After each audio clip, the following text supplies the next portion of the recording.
Ria Raven Rachels, the superhero who's a half cosmic deity and half angel. The hero with divorced parents and a traumatic background has always been interesting and enthralling, but today we're going over just why that is. Consider it a deep dive in like an ocean, but this ocean is her story. Ladies and gentlemen, it's your boy Johnny the Hottie, and today we are going over the true origin story of Ria Raven Rachels, okay, aka Paven. All right, Pavement. I don't know. Well, no, that's her name. But before we do, make sure you like, comment, and subscribe. Thank you for 123,000 subscribers. That is insane. But with that out the way, and without further ado, let's get into the video. Now, earlier in the video, I mentioned half cosmic deity and half angel, and that is very correct because you see, her father's name is Xavier, and her mother's name is Annalisa. Xavier is a very powerful cosmic deity within the Chanosa Comics Verse. I mean, he's destroyed and warped countless of universes. I mean, the man is a celestial after all, so that makes sense with his cosmic background, right?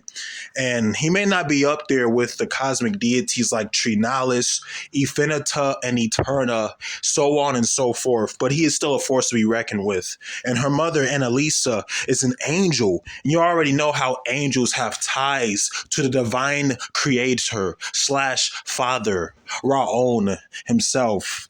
But the problem is, in the verse, cosmic deities and angels cannot mix or have children. It would taint the bloodline and their respective hierarchies. Xavier and Annalisa knew about this, but for some reason, they still had Ria. So Xavier stuck his hand out, and Annalisa stuck her hand out, and they made their daughter together, their first and only daughter, and rightfully so. Now, Ria, having the combined powers of a cosmic deity and an angel, is wickedly powerful, but yet there's something missing. There's something wrong. There's something out of order. Because as much as Xavier loved Annalisa, he just wasn't feeling himself. And he was letting his cosmic brain, with the cosmic awareness, get to him. It was messing with his psyche, his mind, his mental. And Annalisa, as much as she tried, she just couldn't do it anymore.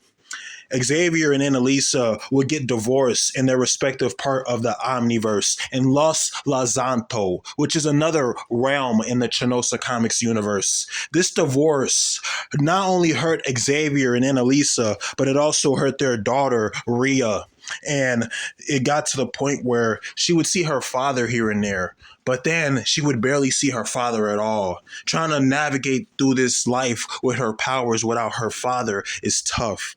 But trying to navigate through this life with her mother on the verge of a mental breakdown almost any moment now was even harder. And Ria had to bring her mom, literally snap her mother back into reality before she completely lost her sanity. This was too much for Ria, and she needed help.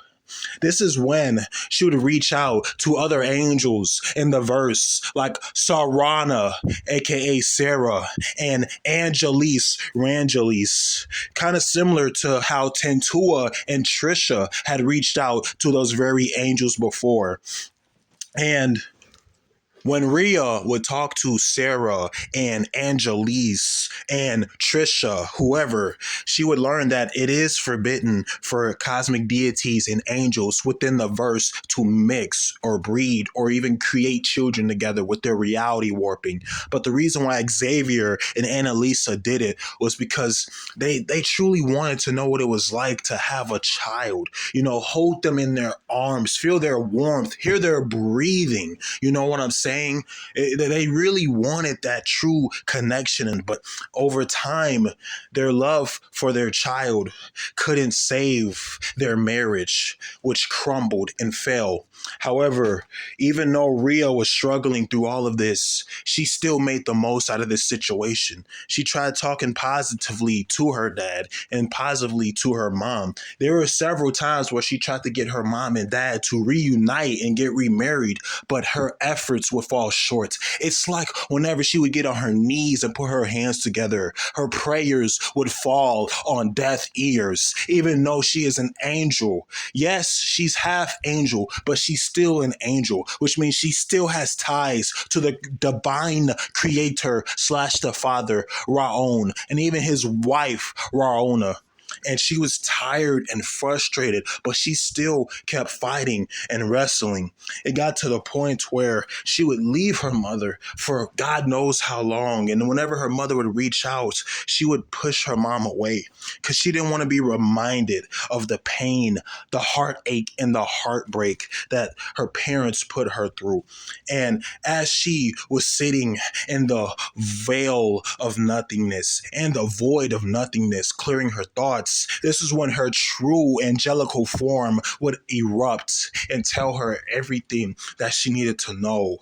You see, Ria would go to the void, the infinite void of nothingness, or even the veil of nothingness, because she felt like after her parents' divorce, she was nothing, or she felt nothing. She had an absence of hope. But when she would go beyond the veil of nothingness to the dream realm, this would open her mind to possibilities. There's a difference between nothingness and dreams, because with dreams, you can make nothing into something. And that's kind of similar to Ria's story. She makes the most out of that situation. But if she can't make the most out of that situation, then she leaves to a newer situation. Just because you're leaving, it doesn't mean that you're scared or a coward or afraid. It's because you do have that strength to walk away and to go to something newer, brighter, and better.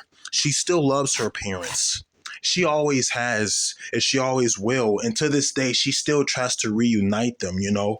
But at the same time, she has to focus on her own journey and goals and destiny. She still is a hero at the end of the day. And she even is one of the leaders of the 10 gens, the 10 generations worth of superheroes. So she does have a lot of responsibilities to juggle, as if like they're a bunch of balls that a clown is throwing around in a circus. You get what I'm saying?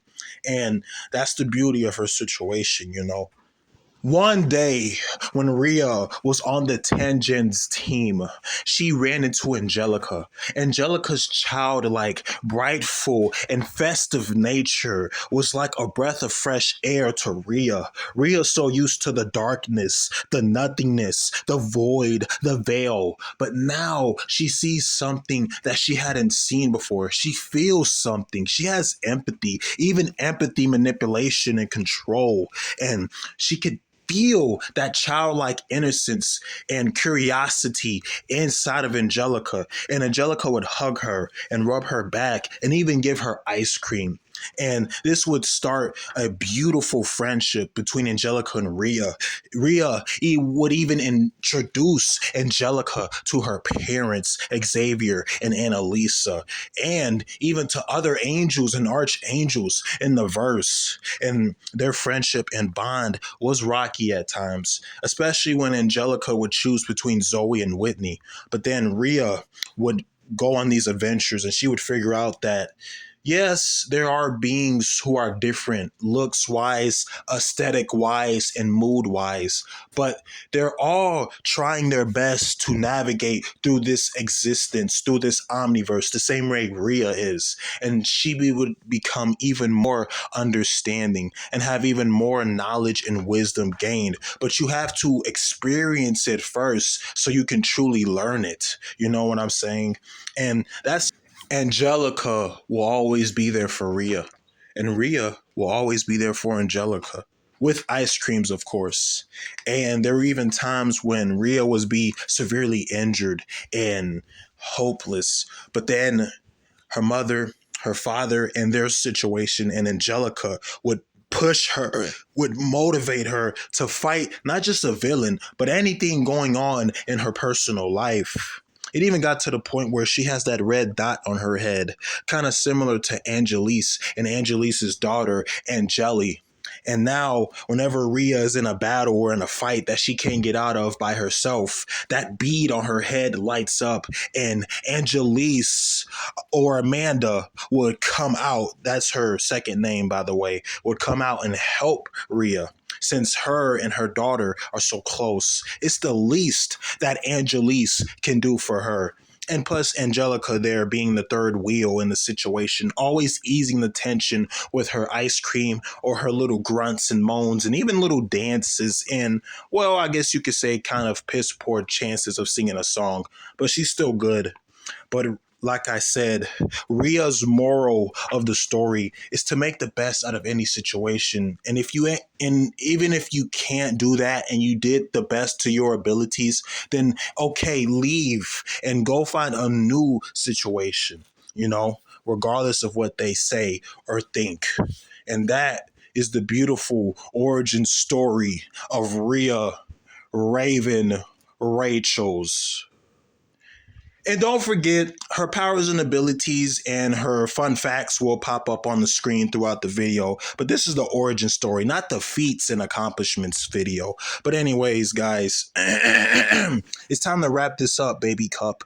And also, I wanted to end the video with this, with what Jennifer, Ria's other mother mentor and mother figure in her life, said to her. Just because someone's walking on a mountain or a road, but they stumble and fall, that doesn't mean that they fell to their death. As they were falling, they were able to grab on to a branch as leverage and pull themselves up, get back on that mountain and road, and keep walking forward. Always move forward, never move backward. For Ria, her branch, so to speak, would be Angelica or her mother and father's situation. She would use that as leverage to pull herself up and keep walking and moving, whether it was in a battle, a relationship, a friendship, or even on the job. Always, always keep that in mind. It's been your boy, Johnny the Hottie, and I'm out.